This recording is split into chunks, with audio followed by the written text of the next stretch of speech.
This is Duke University.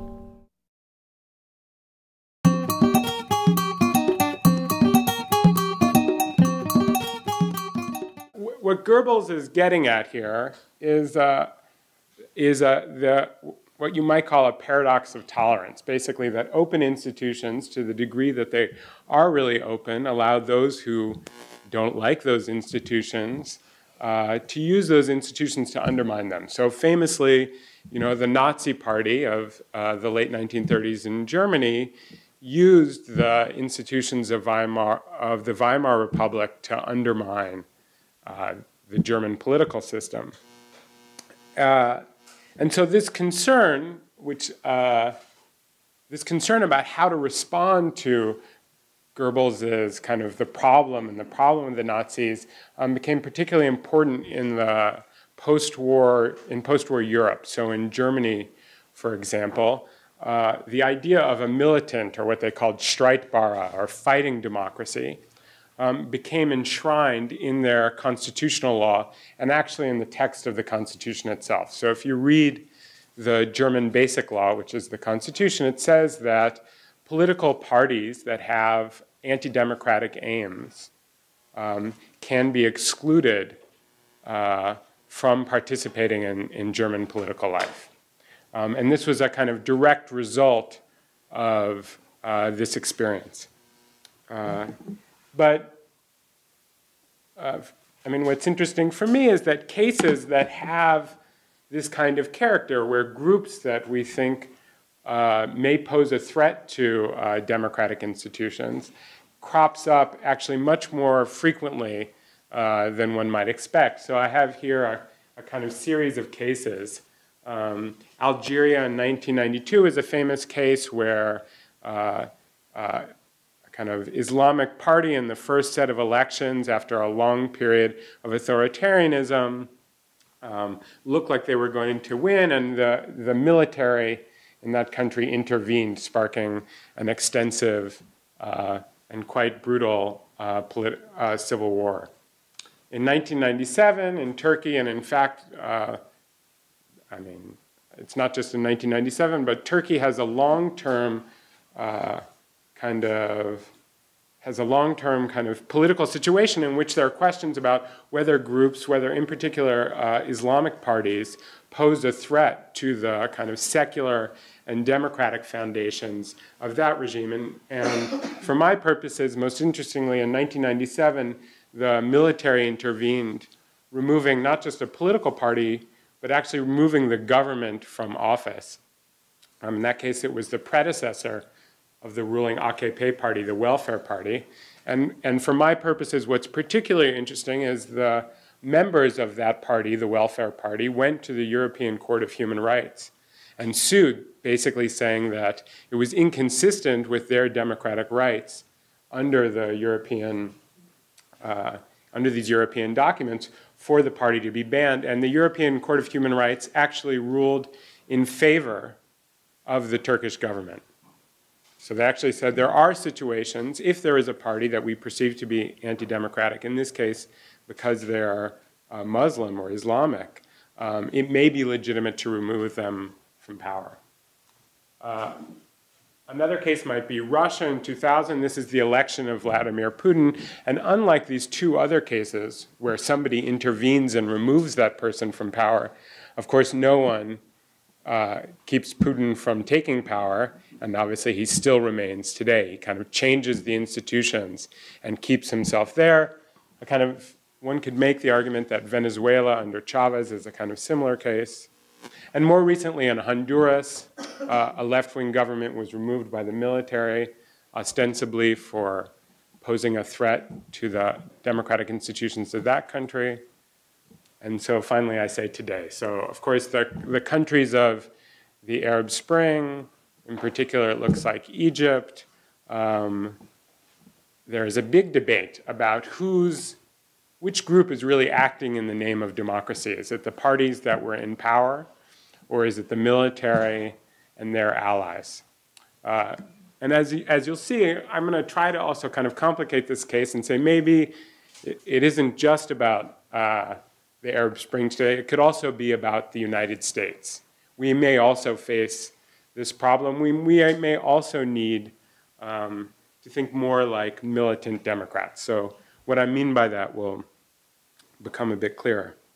And so in the for the rest of my kind of time today, and I'll try not to take too much of your time talking, what I'm going to try to do is kind of outline the moral or kind of ethical or puzzle or problem that kind of crops up when we think about how to respond to intolerant or extremist political movements. I'm going to give you some sense of how I go about in the book trying to think through how that problem might be resolved. And then I'm going to try to apply in a kind of very perhaps sketchy manner the framework that I outline to the situation in Egypt. And I'm happy, if you have questions while I'm going through this monologue, you should feel free to raise your hand, or if I'm allowed, I'm happy to take questions while this is going on. Okay, so that's the basic story. So in particular, my work tries to investigate one particular paradox which is raised by extremist political action. And this is something that I refer to as the paradox of militant democracy. So on one hand, if you think of yourself as a Democrat, somebody who, for whatever reason, likes or prefers democratic government over other forms of government, when faced by an extremist group, what you want to avoid is, on one sense, the Scylla of Weimar and the Chybritas of McCarthyism. So what do I mean by that? Basically, there are two forms of self-defeat, ways in which your actions can be self-defeating when you're faced by extremist political movements. And one, of course, is to do nothing, right? And the fear is that if we allow these groups to get a foothold in democratic institutions, they're going to lead to the kind of destruction of those institutions, right? So you want to avoid, on one hand, you want to avoid the problem of Weimar. And so that's a picture of Goebbels. On the other hand, what you also presumably want to avoid is becoming a kind of McCarthyite. And by that, what I mean is you want to avoid a situation in which you end up doing the work of anti-democrats for them, right? Where you start excluding people who have a claim to participate from the political process, or you start persecuting people who, in fact, could play a role in the political process without harming anybody. And so my aim, ultimately, through this work is not to say what anybody should do in any particular case, because it's often difficult to tell what the right thing to do is, what's the balance of power in a situation. There's a great deal of uncertainty about who might threaten democracy, what's going to happen in the future, how much power you might have. But rather, it's to kind of outline the moral or ethical terrain which people who find themselves thinking about these questions inhabit. So to think about what kind of problems they face, or think more clearly about it. And at a minimum, to think what might count as self-defeating behavior. So under what circumstances could you imagine somebody saying, well, I'm fighting for democracy, and therefore I'm going to exclude this group? And you'd say, well, in fact, your actions in this case have been self-defeating. They're worse than having done nothing at all. And in particular, what I do is I take my approach, as it were, my approach is to pursue this from what I would call a democratic perspective. And so what I mean by that is the kind of currency which I'm going to evaluate, the costs and benefits of various actions, is the degree to which things or sets of affairs or policies are consistent with individuals' equal claim to participate in political life. So one kind of implication of that is that my analysis is relatively narrow, in the sense that though I'm in particular concerned with democracy and the degree to which these outcomes are democratic, and people may have other concerns besides whether something is democratic, right? They might be concerned with the most just thing to do, right? And that might conflict sometimes with what the most democratic thing to do will be. So for example, one thing which I'll mention is what should happen in the aftermath of a revolution. Should people who participated or were members of the former regime, let's say the nomenclatura, be punished in some sense? And that might be a case in which the democratic thing to do, which I will argue is to let those people participate, is inconsistent with the just thing to do, which might be to seek some form of retributive justice in the aftermath. And the democratic thing to do, again, might also be inconsistent with things that might be more consistent with your religion. So many countries, for example, are willing to forego, let's say, a bit of democratic legitimacy in the name of defending their particular culture or religious tradition. And there may be arguments for that, but that's not the perspective I take. Does that make sense? I mean, so for example, the state of Israel regards itself both as a Jewish and democratic state, right? And that has certain implications for how laws are both articulated and interpreted by the Israeli Constitutional Court. So they don't just consider what's democratic, they also consider the Jewish character of that state. Okay, so as I said, the main aim that I have is to kind of understand how this paradox, this moral and ethical paradox, how you avoid this, plays out in the real world. Okay. So in trying to think about how you might go about resolving this paradox, I ended up looking at, or I'll read this, so if you can't, I don't know if you... So in trying to think about how you resolve this paradox, how do you defend democracy without undermining it? I ended up looking at people who had fought for democracy in undemocratic regimes.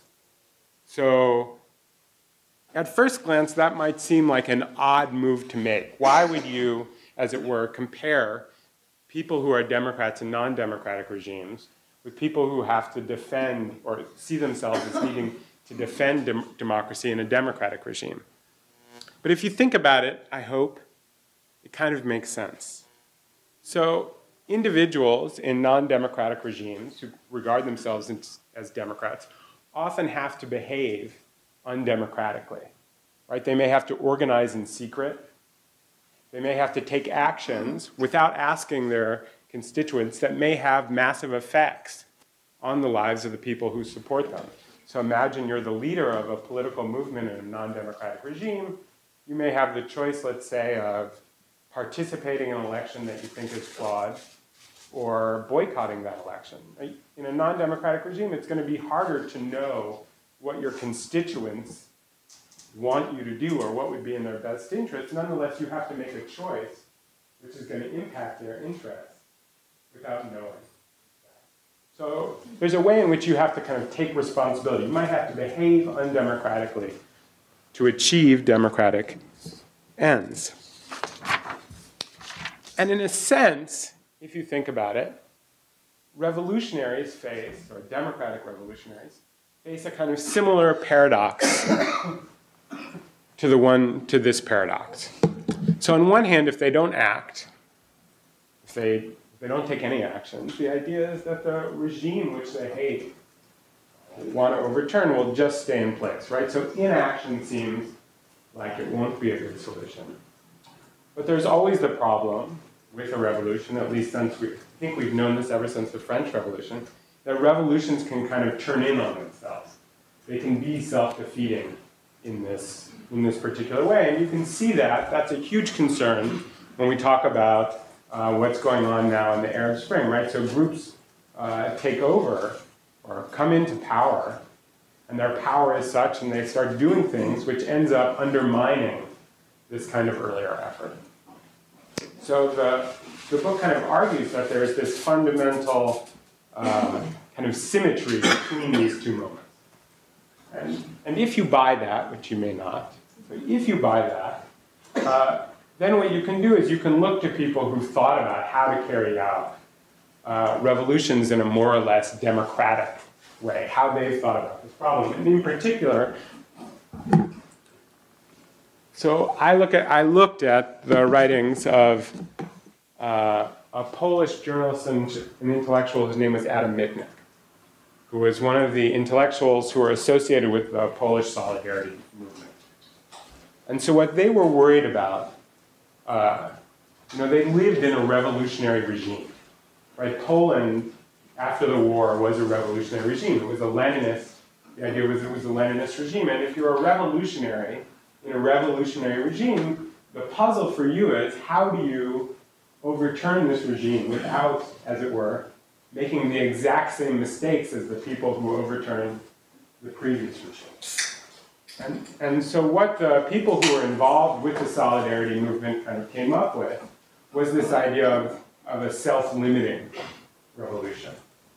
And the idea of a self-limiting revolution, on my understanding, really had three parts. So one part was that, as the quote behind you is going to say, so it says, we live in a society where hundreds of thousands of people belong to the Communist Party. We must learn to live with them and teach them to live with us. We must learn the difficult art of compromise, without which authentic pluralism will not be possible. So the basic idea is that in order to keep this revolution from kind of this democratic revolution from redoing the mistakes of the preceding regime, is they had to acknowledge the fact that their enemies had a right to participate. These people who were in fact opposed to democracy had a claim to play a role in political life.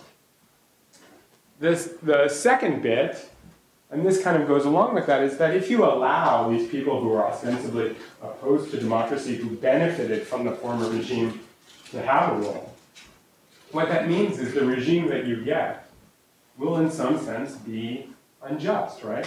People who benefited from the former regime will still be allowed to keep, as it were, many of the things which they gained. And of course we see this in many other places, right? Where people who basically participated in non-democratic forms of government in the regimes, in the next regimes, often they do have better standing. And the idea was that members of Solidarity, in some sense, were willing to allow those injustices to stay in place in order to get a regime, a democracy, some kind of imperfect democracy, that would allow them to argue and debate about which forms of injustice they could tackle, right? So basically you're giving up the idea of having a perfect regime. And the final or third idea that I think really mattered for Solidarity and not falling prey to this kind of Leninist trap is the idea that they understood themselves as making decisions for others. That there was a democratic problem, as it were, when they decided what the new constitution would look like, or when they made a decision whether to strike or not. And they had to be conscious of that problem and take that into account when they were making their decisions.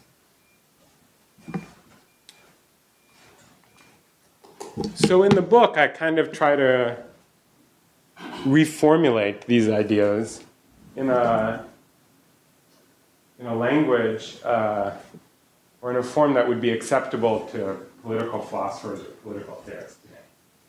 And I try to apply them to efforts to, as it were, undermine democracy. So I have basically three principles, and I'm going to try to give you some sense of what they mean, or what the, as it were, the semantic or rhetorical force of having these, or argumentative force of these principles. So the first principle is that all citizens, both Democrats and anti-democrats, possess indefeasible rights to participate.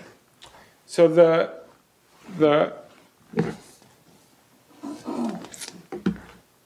so this has kind of two elements of it. The first idea is basically that when people's rights to participate are violated, then people do have a duty to do something.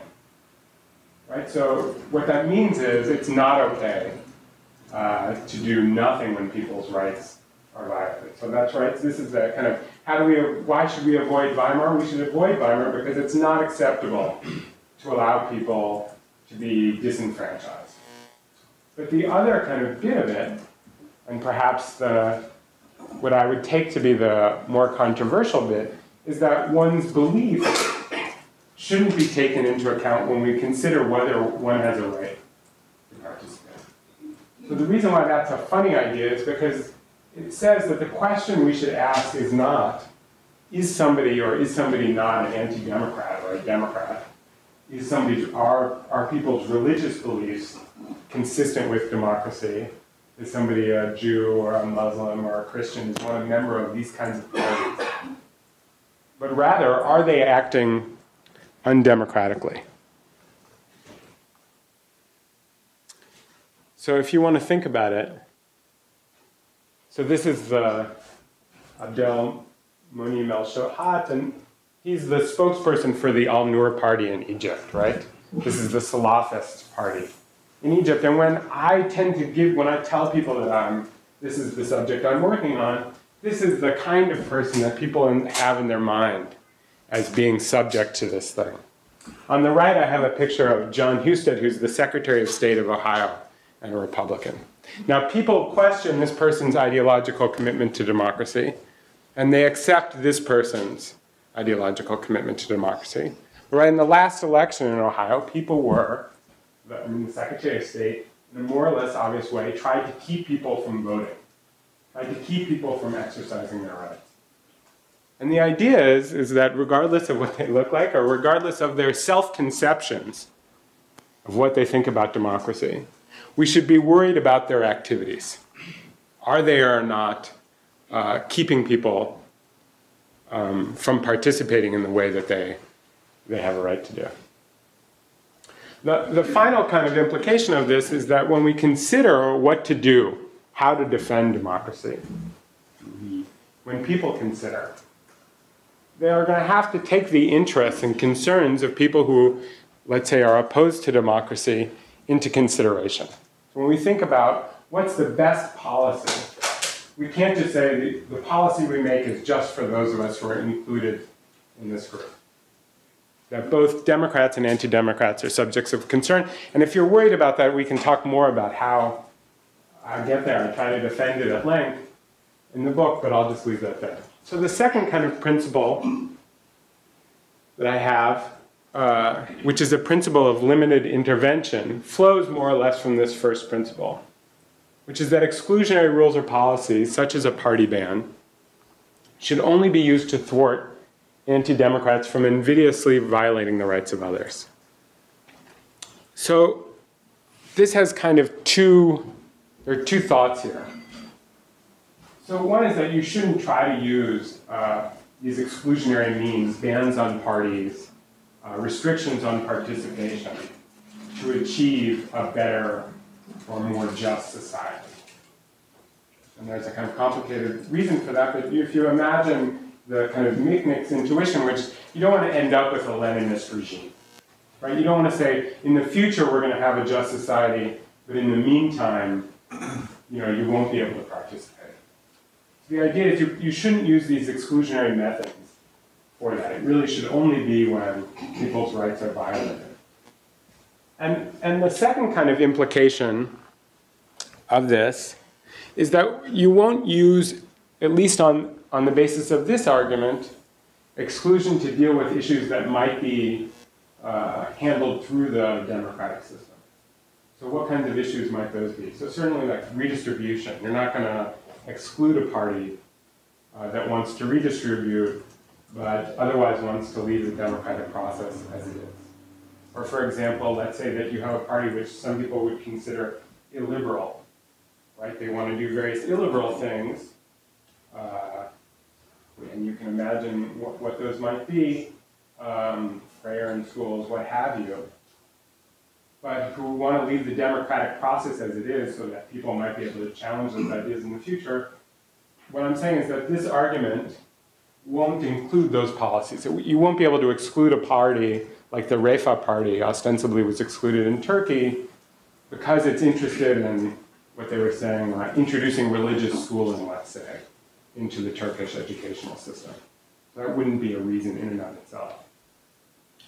So the final kind of piece of it is that Democrats' efforts, so you might think of this as a kind of principle of democratic responsibility, and it says that Democrats' efforts to defend self-government should be shaped by a sense of the damage likely to result from democratic action, from defensive action.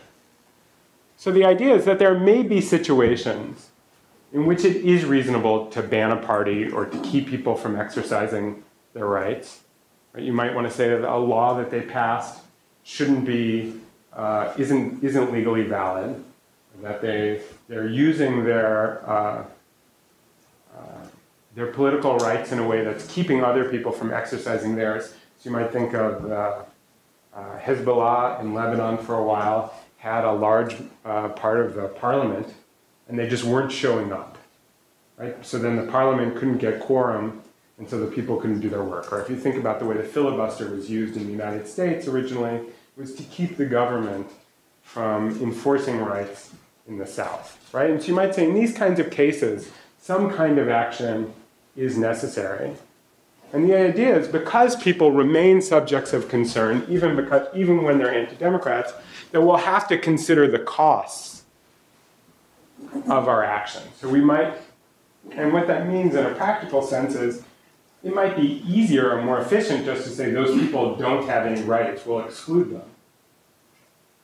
But there might be less efficient, but policies where what you try to do is you try to find ways to include those people in political life. You can think of what's going now, and we'll talk about it in Egypt with members of the Muslim Brotherhood being, the party's now banned, and people are being persecuted in various ways. That might be inconsistent with this kind of final piece of it. So the cases that I look at in the book move from kind of the least extreme to the most extreme. And so the least extreme case I have is the election of the British National Party to a seat in Parliament, a seat in the European Parliament in England. And basically in that case, it's clear that the government of the UK and of the European Parliament wasn't in any sense facing an existential threat because of this rather noxious but not impressive political party. But in fact, what happened was that the British government forced the Nationalist Party to rewrite its membership laws to allow, I think what they call non-indigenous people. So the Nationalist Party only allows indigenous Britons to be members of the party, and so they were forced, once they won a seat, to accept non-indigenous members. And the British government's argument in that case was that once they had taken before they had taken a seat, just being kind of normal racist didn't harm anybody, didn't keep anybody from exercising their rights. But once they had taken a seat in the European Parliament, then their constituents who were non-indigenous wouldn't be able to count on having kind of normal constituent services. And so what's nice about the British government's policy is, in some sense, it's a way in which it reflected both, the indigenous members of the BNPs, their interest in participating. They were allowed to have a party. They could compete for office. But once they were in a position to start harming people, they had to do something to stop that. But they weren't banned as such. They weren't just kicked out of the political process. And that's a kind of easy case for me, or it looks right. So then I also deal with this Turkish case in 1997 where the military performed what's called a postmodern coup, where they basically said to the government, they didn't actually go into the streets, but basically they said, get out. The prime minister was forced from office, and then a month or two later, the constitutional court banned the party, banned the party. And so I talk about that, and I explore this European Court of Human Rights case. And I try to defend the idea that there might be a situation in which it might be democratic to preventively intervene, but that in fact, whatever criteria you would come up with, or the specific criteria that I come up with, weren't met in that particular case. And so we'll talk about that a bit more. I'll take just 5 minutes to talk about the Egyptian case because it looks the same. And finally, I talk about the case of the United States during Reconstruction, where you have a very large population of people who are opposed to the extension of rights to African Americans, and or to former slaves, and in particular males, and where what happens is basically the Congress of the United States excludes representatives from the South, from the Southern states, from coming to the Congress for a period of just about 5 years, so that they can make and enforce basically a military occupation of the South.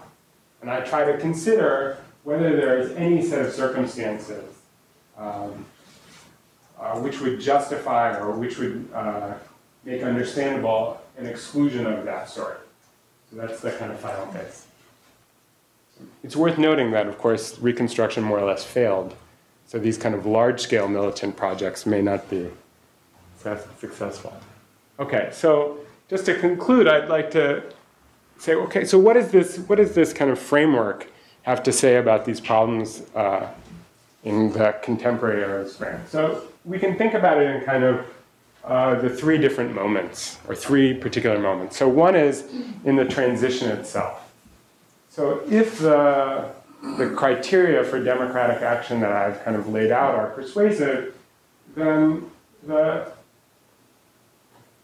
what you'd be looking for in the transition itself is an acknowledgement of the kind of relatively undemocratic origins and processes of the transition, right? And so in that sense, you'd want a kind of inclusive political process, or a process that allows people to change the system. And of course, many people found the transition in Egypt to be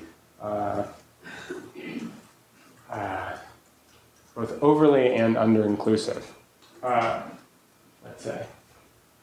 And of course, there were many issues then. So if you look at Tunisia, by contrast, Salafist parties were banned in Tunisia during the writing of the constitution, only allowed to participate after the constitution and the first parliamentary elections had occurred. And of course, one of the kind of most important moments during in the Egyptian political process, it seems to me, was the first election when the Muslim Brotherhood and the Salafist parties were the 2 largest groups after the election.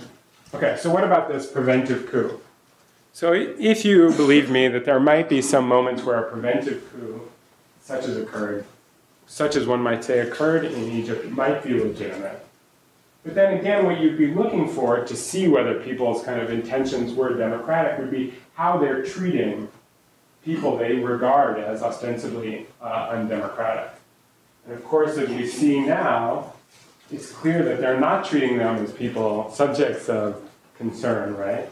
That in fact, the aim is to exclude those people. And the problem with excluding those people is a normative problem, right? You'd say those people have interests.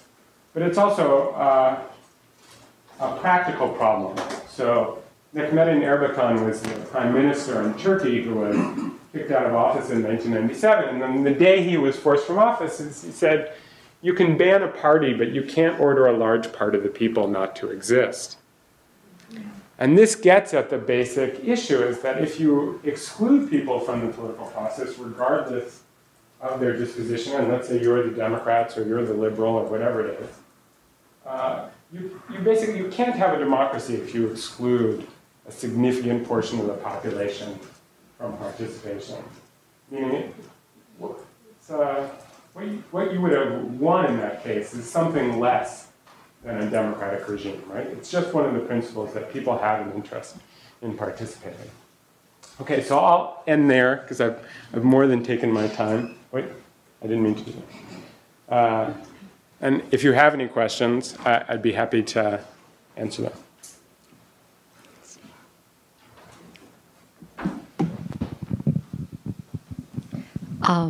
I had 2 questions. One was, excuse me. When you talk about banning parties, yes, ma'am. right? I think of a party, and perhaps incorrectly, as a political organization with a vested interest in participating in government in some way to shape, the future of the practice of government according to their ideals.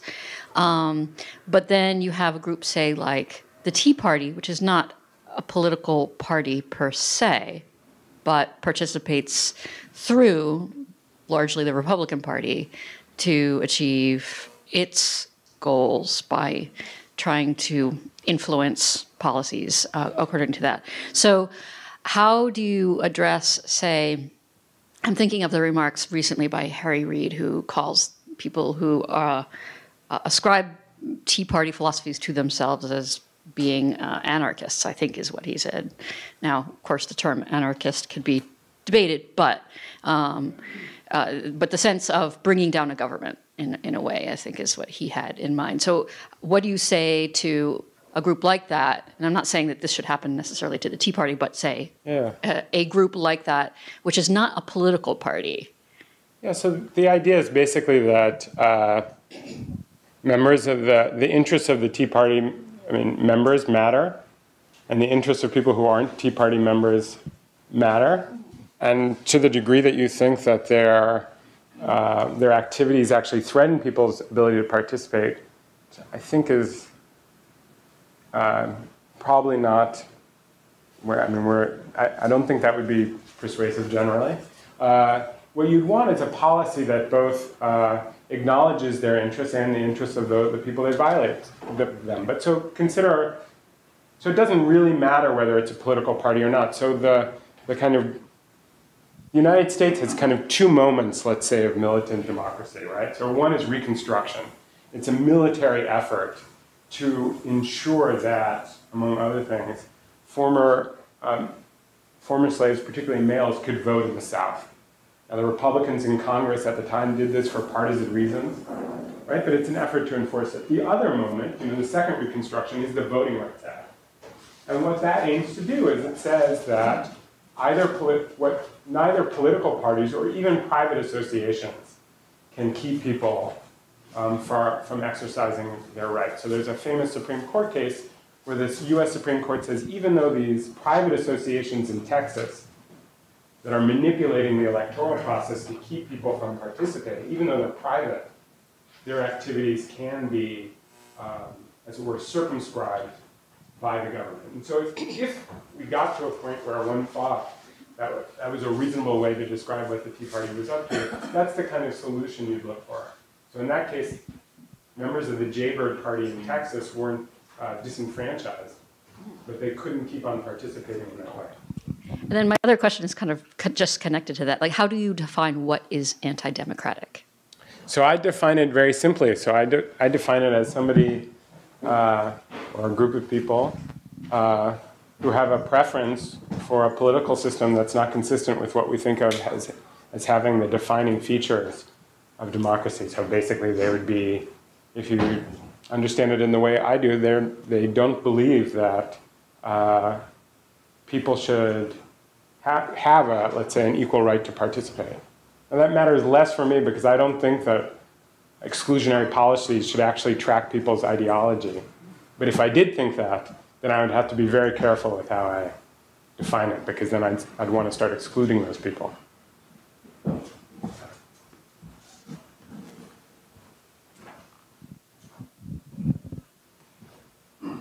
How do you think the pro-democratic forces in Egypt now are reconciling this idea of banning the Muslim Brotherhood Party? And do you think that a solution, like as happened in England with the British National Party, could have been worked out? Like, say, bring the Muslim Brotherhood on board, let them participate, but have them change something about their charter, about their membership, about something like that? Well, so, right there are two different problems. And so, one problem is how do you get democracy off the ground? How do you make it, what would be the successful strategy? And the other strategy is what's like the ethical or right way to do it. And those two things may not always be consistent with one another. So in the book I argue that, take the case of Reconstruction, that it was right for the Congress of the United States to reject the solution that some people thought, which is that white people in the South shouldn't be able to vote, for 40 years or something. That there should be a long-term period where people were excluded in order to reestablish the foundations of democracy in the South. And maybe that's what it would have required. And so they took this other solution, which was to try to include everybody. That failed. So I think it was the right solution. And so there may be a situation like that in Egypt now, where you might say that rule by the people in some kind of thick means isn't what maybe a sociologist would say is workable. That the people who have the power to keep the regime, either to keep a democratic regime in place or not to undermine it, their interests are just not, as it were, amenable to having the large majority of people make decisions.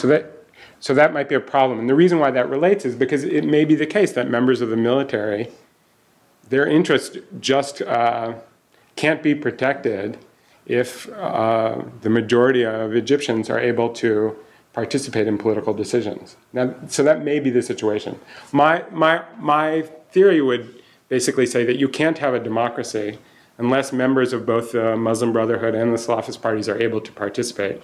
But that might mean, in some sense, that people who hold the keys, let's say the military, might not be willing to accept the regime. So there might not be a solution, is what I'm saying. Can you consider them a democratic regime then? No. Not at all. I mean, it's just... No, you certainly wouldn't. Right. So they don't have a democracy going right now. No. I would think... Because a lot of the aid, they say the U.S. government aid... Right, and so like I have on my, if you come to my office hours, which I suggest you do, I have this New Yorker cartoon, which it has the spokesman from the State Department of the U.S., and it says, "We've decided to call the new Egyptian regime extreme democracy." Right? And so, of course, it's funny because my book is called Militant Democracy, but it also goes to the point that you're saying. It's not a democracy at all in any interesting sense. Thank you, Alex. And my question is going through that is, we do have to consider the degree of the democracy we're talking about, because you can say that in states that are, I'm just thinking about representative democracy, participatory democracy, and radical democracy. Then you can say that within that degree of the shades of democracy in which we are, a militant democracy, as I'm understanding now, and I want to make sure that I'm correct. What you define as militant democracy is one, the state, a democratic state, uses force, in this case, a military, its institutions, right, military, to avoid something, right, within the realm of the political realm. Yeah. Then what happens when, within these degrees of democratic systems, we have, for example, in radical democratic states, actually they are also pushing for that kind of reaction, like revolutionary activities, right? Actually, they are looking for that somehow to increase democratic participation at the end, with all sorts of buffer zones and things here and there. It's very complex.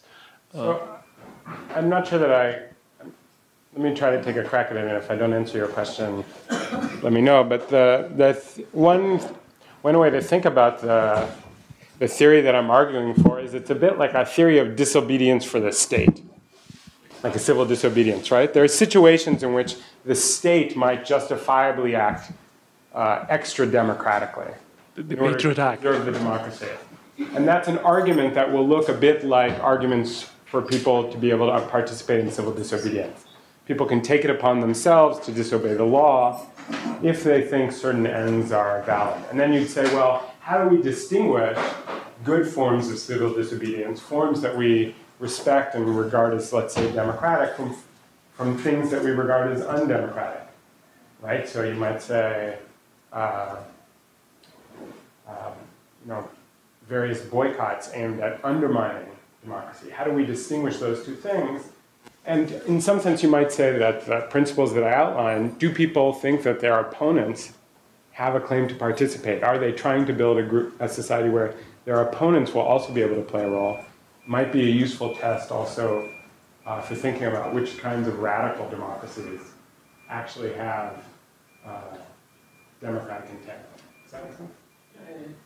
And so, but also I think that the one point that I didn't make, because time is limited and whatever, is that, of course, it's the case that there are, that I don't regard democracy as some kind of binary, right?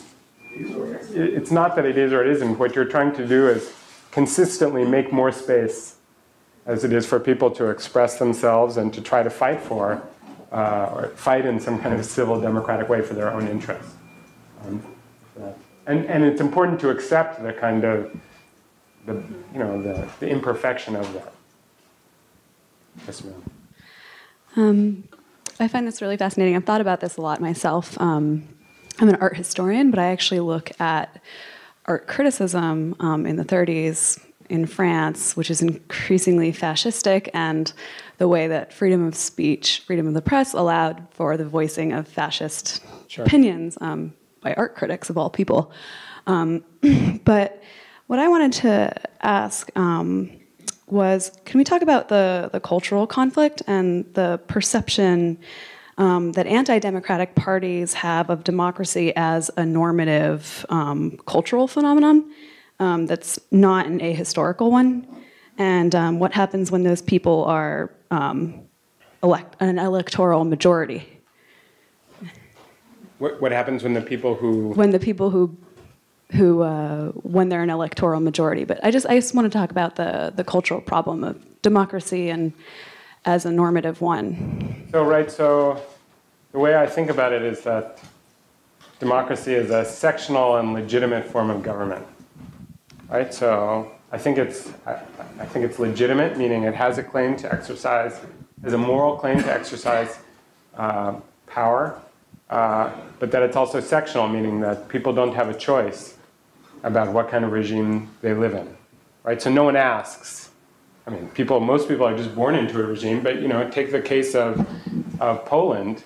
No one asked the supporters of the people asked the supporters of the former Communist Party whether they wanted a democracy, but no one cared what they said, right? The premise of establishing a regime is that there are going to be a bunch of people who don't want that regime, and still the regime is going to say, we claim authority, we claim the ability to make decisions for you.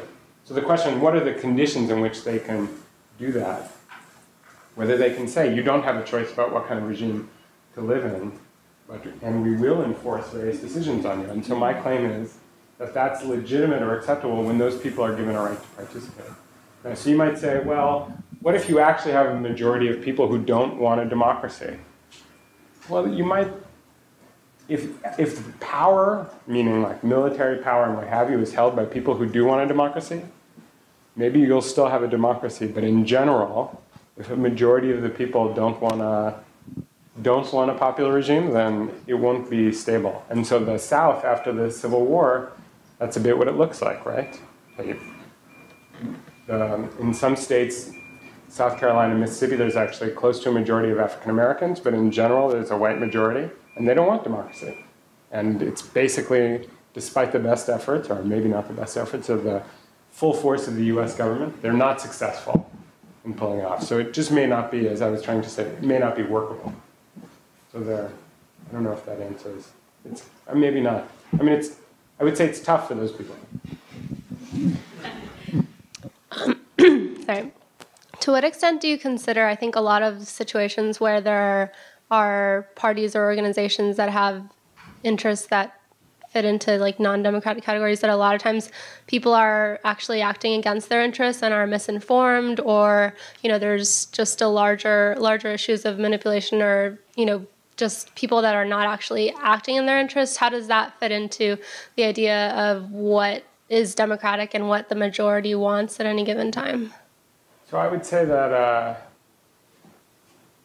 so for the purposes of this argument that I make in the book, I accept as a kind of unexamined premise that people are the best interpreters of their own interests. They're most reliable, let's say. Now that doesn't mean that they're good at it. It just means that they're better than other people would be, right? And so you might say, well, that isn't necessarily true.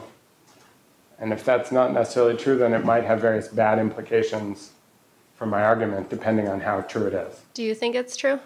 Yeah, I think in general we do better when we're able to make our own decisions. That doesn't mean that, what I'm not saying is that it's true in all cases.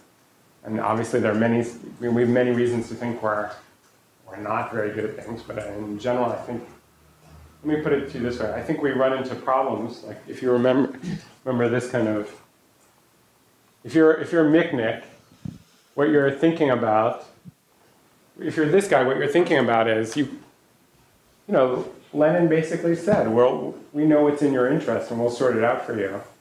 It's just the process of getting there, they didn't take into account people's interests. And I guess that's my... Yeah, it kind of seems like a dichotomy, though, or like kind of two extreme realities. Yeah, as I said, so it's I would say it's an unexamined premise of the thing.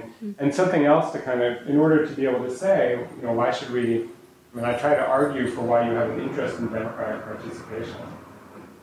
But somebody might say, you know, democracy isn't the be-all and end-all. We may care about other issues, and therefore I might be willing to, for unity or for any of these other things, forego these ends. There may be other things that are beneficial, in which case you'd have to think that this is only part of the story. The story that I tell is only one part of the set of calculations that you would take into account when you decide, should we exclude people, should we allow them to participate? Something like that. Does that make sense?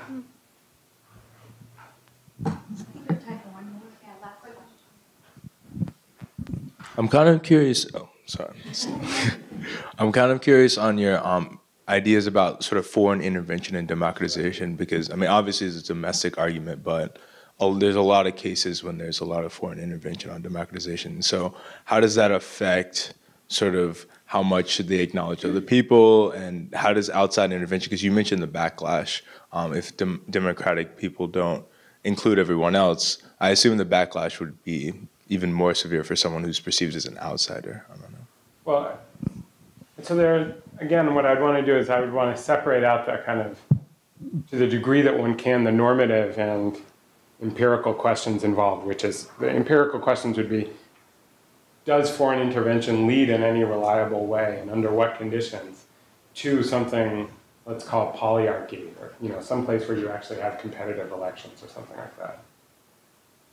And so that's what you'd want to, on some hand, that would be one question.